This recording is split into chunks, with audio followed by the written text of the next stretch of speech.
But I think for a marriage to really work great, you have to, like, we're having a fun moment here, but yeah, we have our imperfections in how we do things, and but you learn to be gracious with each other's differences. Heather used to always say, "My family was such great communicators, but not hers," and or she's not a great communicator. I am. I'm like, well, strong leader type communication is not always the only style, and it's not the best style.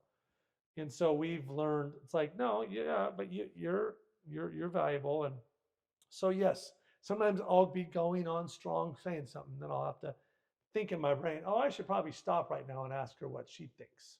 It's a choice I have to make to bring that flow back in.